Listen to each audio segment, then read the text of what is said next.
Di sebuah desa terpencil yang dikelilingi hutan lebat, ada sebuah kuburan Cina yang dikenal angker. Kuburan itu terletak di lereng bukit, jauh dari pemukiman.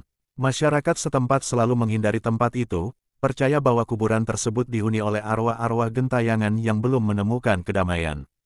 Banyak yang mengatakan bahwa malam hari, suara ratapan dan langkah-langkah hantu sering terdengar dari sana. Suatu sore, sekelompok pemuda dari desa itu, yang merasa penasaran dan tak mempercayai cerita-cerita seram yang beredar, memutuskan untuk mengunjungi kuburan tersebut. Mereka ingin membuktikan bahwa semua yang dikatakan orang hanyalah khayalan belaka. Kelompok ini terdiri dari 5 orang, Jaka, Tono, Rina, Sari, dan Dedi. Mereka membawa peralatan seperti senter, kamera, dan perekam suara, bertekad untuk merekam bukti bahwa kuburan itu tidak lebih dari sekadar mitos. Saat mereka tiba di gerbang kuburan yang dipenuhi dengan semak-semak liar, suasana mulai terasa berbeda. Angin yang semula tenang tiba-tiba berhembus kencang, dan langit yang cerah mulai mendung. Mereka melangkah dengan hati-hati memasuki area kuburan yang tampak terabaikan. Batu nisan yang sudah usang dan tertutup lumut berdiri tegak, sementara aroma amis tanah bercampur dengan bau busuk yang menguar dari sekitar. Sepertinya tempat ini memang menyeramkan, kata Rina dengan suara gemetar, tetapi berusaha menunjukkan keberaniannya. Namun, Jaka, yang paling berani di antara mereka, tersenyum dan berkata, "Jangan takut, ini cuma kuburan biasa. Ayo kita buktikan." Mereka mulai menjelajahi area kuburan, mengamati makam-makam tua yang terbuat dari batu besar dengan ukiran-ukiran Cina kuno. Tiba-tiba, sebuah suara pelan terdengar di telinga mereka, seperti bisikan yang tak jelas. Mereka saling berpandangan, namun tidak ada yang mengucapkan kata-kata. Semakin malam, suasana semakin mencekam. Tono yang awalnya terlihat tenang mulai merasa tidak nyaman. "Kita harus pergi sekarang," katanya dengan tergesa-gesa. Namun, sebelum mereka bisa berbalik, sebuah suara keras terdengar di belakang mereka, seakan datang dari dalam tanah. Seketika, langit yang gelap dipenuhi oleh kilatan cahaya aneh, dan tubuh mereka terasa berat. Jaka yang masih berusaha menjaga ketenangan, tiba-tiba merasakan ada sesuatu yang menatapnya. "Ada yang salah dengan tempat ini," katanya, suaranya hampir tak terdengar. Mereka mulai melihat hal-hal aneh. Di antara batu nisan, bayangan-bayangan putih melintas cepat, menghilang dan muncul kembali. Dedi yang tiba-tiba terjatuh dan tak bisa bergerak, merasakan sebuah tangan dingin yang mencengkeram pergelangan tangannya. "Ada yang menarikku ke dalam tanah," teriak Dedi, namun suaranya tertelan oleh angin yang semakin kencang. Ketika mereka berusaha membantu Dedi, sesuatu yang mengerikan terjadi. Sari mulai merasakan pandangannya kabur, dan tubuhnya seperti dipenuhi rasa dingin yang menusuk hingga ke tulang. Rina yang melihatnya pun panik, berusaha menggoyangkan tubuh Sari, namun tubuhnya semakin lemas dan kaku.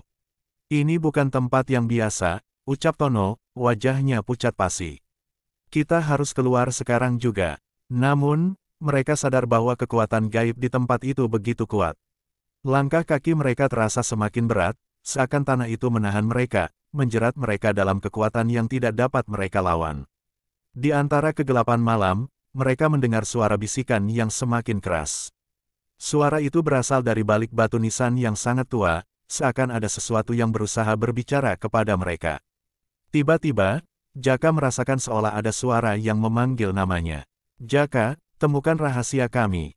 Bisikan itu semakin jelas. Rasa takut menyelimuti dirinya, namun dia merasakan sesuatu yang aneh, sesuatu yang menggerakkan tubuhnya untuk mendekati batu.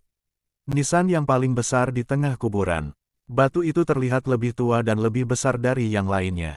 Saat Jaka menyentuh batu tersebut, sebuah kilatan cahaya menyilaukan muncul, dan sekilas, dia melihat gambar wajah-wajah yang terukir dengan darah di batu itu.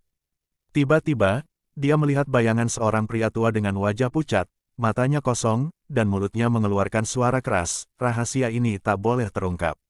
Rina dan Tono berteriak, berusaha menarik Jaka, namun tubuhnya seperti terikat dengan kekuatan tak kasat mata. "Jaka, jangan!" teriak Tono, namun terlambat. Jaka seperti terhisap ke dalam batu nisan tersebut, tubuhnya menghilang dalam sekejap. Di saat yang sama, teriakan Dedi dan Sari terdengar mengerikan, semakin melengking, seakan mereka sedang dipaksa untuk mengikuti nasib yang sama.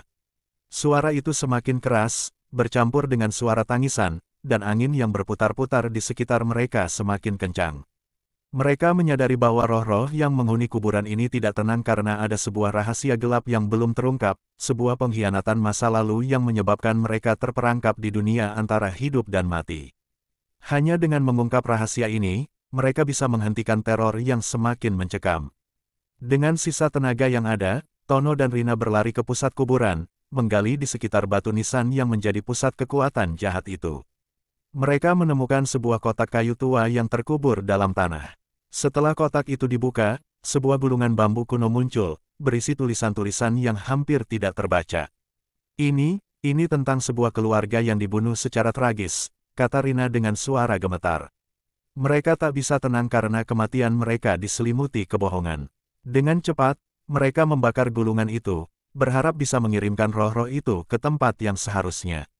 Begitu api mulai menyala, angin berhenti berhembus, dan suasana mulai tenang.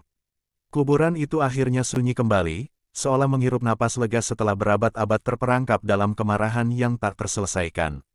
Namun, ketika mereka berpaling untuk pergi, mereka mendengar suara lembut dari kejauhan.